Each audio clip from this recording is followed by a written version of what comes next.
Assalamualaikum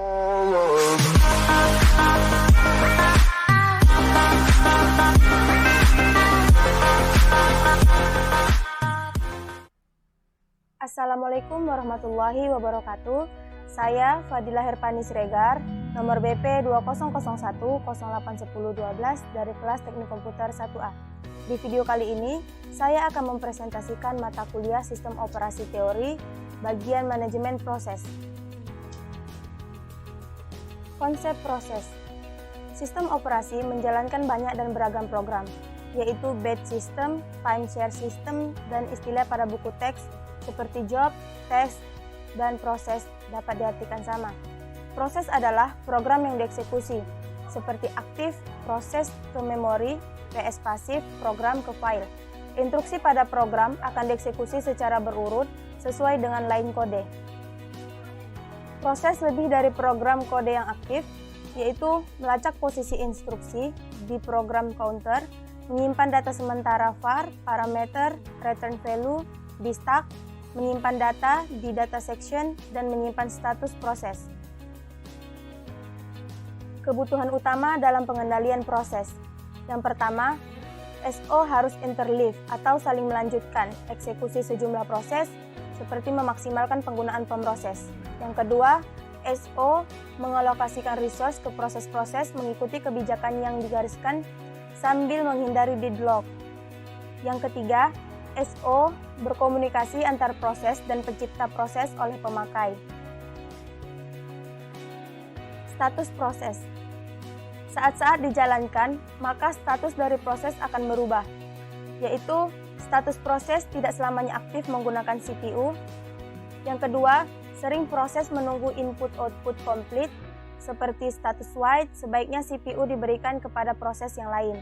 Yang ketiga, mendukung multitasking seperti utilasi CPU dan input-output. Status proses antara lain, new, proses dibuat, running, instruksi dieksekusi, waiting, proses menunggu beberapa event yang akan terjadi, ready, proses menunggu jatah waktu dari prosesor, dan terminate, proses selesai dieksekusi. Bagian yang penting. Hanya ada satu proses yang dapat berjalan pada prosesor manapun pada satu waktu. Yang kedua, banyak proses yang dapat berstatus ready atau waiting. 3 kemungkinan bila proses memiliki status running.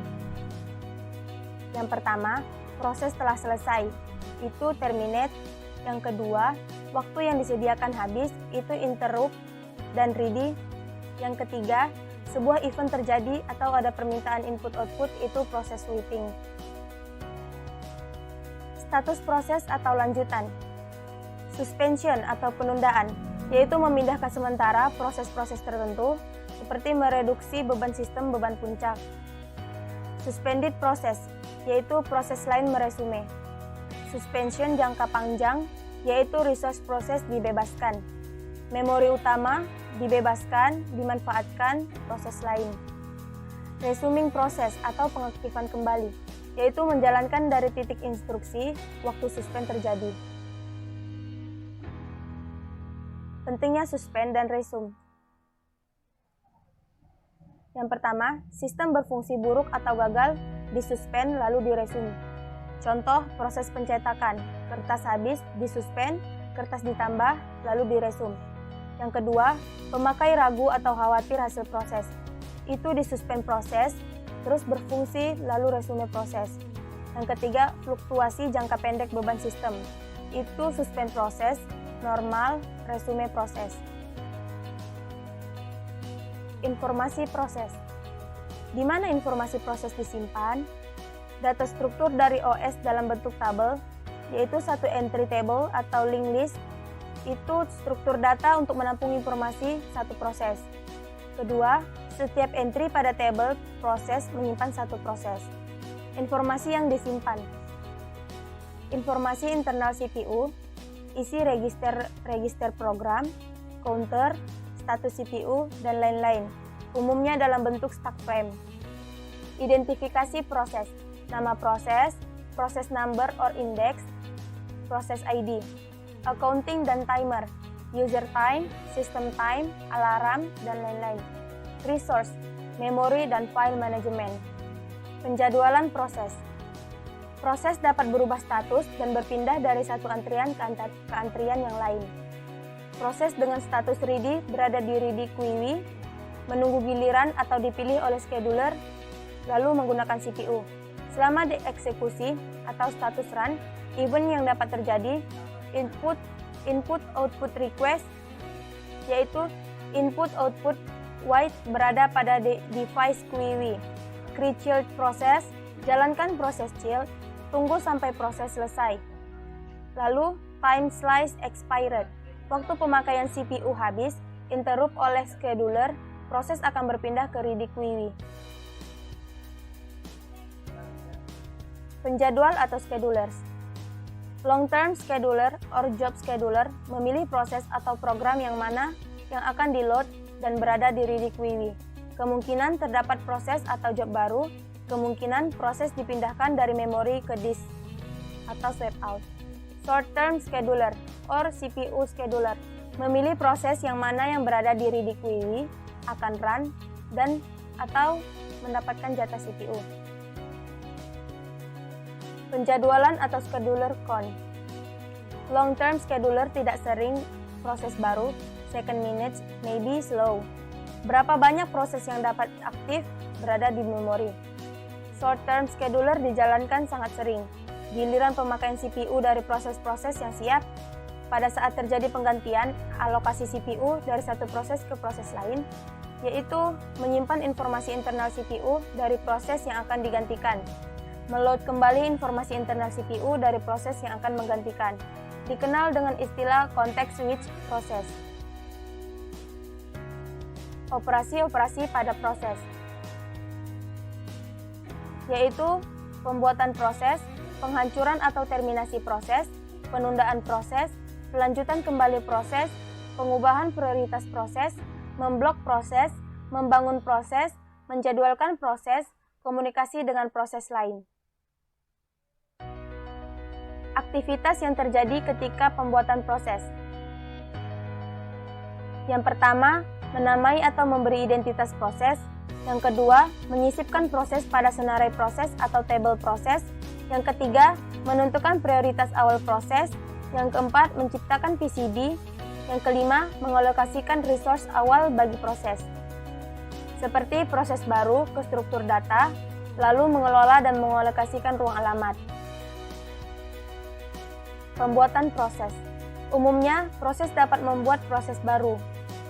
Seperti child proses dapat membuat proses baru, terbentuk tree pada proses. Pilihan hubungan antara parent dan child proses.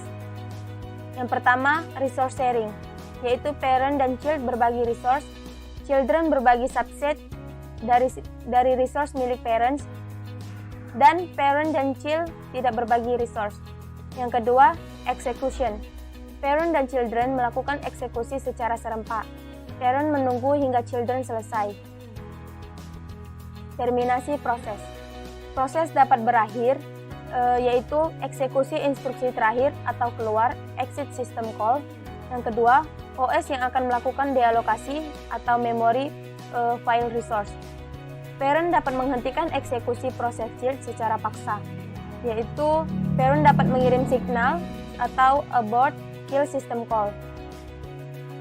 Kerjasama proses. Proses independen tidak mempengaruhi eksekusi proses yang lain. Kerjasama proses dapat mempengaruhi atau dipengaruhi oleh eksekusi proses yang lain. Keuntungan kerjasama proses. Yang pertama, sharing informasi. Yang kedua, meningkatkan kecepatan komputasi. Yang ketiga, modularitas. Yang keempat, kemudahan. Alasan terminasi proses. Selesainya proses secara normal, batas waktu telah terlewati, memori tidak tersedia, pelanggaran terhadap batas memori, terjadi kesalahan karena pelanggaran proteksi, terjadi kesalahan aritmatika, waktu telah kadaluarsa, terjadi kegagalan input-output, instruksi tidak benar, terjadi usaha memakai instruksi yang tidak diizinkan, kesalahan penggunaan data, diintervensi oleh sistem operator atau operasi, berakhirnya proses induk atas permintaan dari proses induk. Terima kasih, saya akan melanjutkan ke materi selanjutnya, yaitu SO3. Nah, di bagian SO3 ini, saya akan menjelaskan tentang proses. Konsep proses. Proses adalah suatu program yang sedang dieksekusi atau running, seperti alokasi proses. Yang kedua, hal yang dicatat pada saat proses running. Yang pertama, program counter, yaitu variabel untuk menyimpan alamat suatu proses yang akan dieksekusi selanjutnya. Yang kedua, stack atau heap, tempat penyimpanan temporary data yang dibutuhkan selama program dieksekusi secara dinamis. Yang ketiga, data section, berisi variabel global dari suatu proses. Yang keempat, text, berisi kode programnya. Status proses. New, pada saat proses pertama kali dibuat. Running, pada saat proses sedang dieksekusi. Waiting, proses menunggu suatu event lain, contoh proses input-output. Ready, proses siap untuk dieksekusi. Terminate, pada saat proses sudah selesai dieksekusi. Program control block. Setiap program direpresentasikan ke dalam sistem operasi oleh PCB. PCB adalah informasi yang berhubungan dengan proses yang terdiri dari proses state, program counter, CPU register, CPU scheduling information, memory management information, accounting information, input or output status information. Penjadwalan antrian proses. Pertama, job queue. Antrian ketika proses berada di CPU, siap dieksekusi. Yang kedua, ready queue. Antrian proses yang running pada memori utama, siap dan menunggu untuk masuk ke job queue. Yang ketiga, device queue. Antrian bila proses tersebut menunggu siapnya peralatan input-output tertentu. Yang keempat, setiap proses bisa berpindah dari satu antrian ke antrian lain. Penjadwal antrian. Long-term scheduler or job scheduler menentukan proses mana yang harus dimasukkan ke dalam ready queue. Short-term scheduler or CPU scheduler menentukan proses mana yang selanjutnya akan dieksekusi dan segera mengalokasikan CPU masuk ke job queue. Scheduler. Short-term scheduler lebih sering dikerjakan. Long-term scheduler jarang dikerjakan. Proses dapat juga dibagi atas dua macam. Yang pertama, input-output bound process, menghabiskan waktu lebih banyak untuk mengerjakan input-output daripada di CPU. Yang kedua, CPU bound process, jarang melakukan permintaan input-output, menggunakan lebih banyak waktunya di CPU. Context switch. Pada saat CPU beralih ke proses lain, sistem harus menyimpan state dari proses lama dan mengambil state dari proses yang baru. Itu context switch. Context switch time is overhead. The system does no useful work while switching. Time dependent on hardware support. Proses termination model. Proses mengeksekusi perintah terakhir dan meminta OS untuk menghapusnya atau exiting. Sumber daya proses tersebut didealokasi oleh OS. Parent akan menterminate eksekusi child dengan paksa atau abort karena child telah menghabiskan resource. Tes yang ditugaskan pada child sudah selesai. Jika parent melakukan exiting, beberapa OS tidak diperbolehkan child untuk melanjutkan kegiatannya. All children terminate. Cascading termination. Komunikasi antar proses. Yang pertama, sistem operasi kebanyakan menjalankan program secara simultan atau concurrent. Yang kedua, program yang dijalankan secara simultan itu dapat bekerja sama atau cooperating dengan proses lain ataupun bekerja sendiri atau independen. Alasan cooperating process. Yang pertama, information sharing. Yang kedua, computation speed up. Yang ketiga, modularity. Dan yang keempat, convenience, mudah atau concurrent. Communications in client-server system. Yang pertama, sockets. Yang kedua, remote procedure calls atau RPC. Yang ketiga, remote method invocation atau RMI Java. Yang keempat, net remoting. Demikianlah presentasi pada mata kuliah Sistem Operasi Teori. Kurang dan lebihnya saya mohon maaf. Wassalamualaikum warahmatullahi wabarakatuh.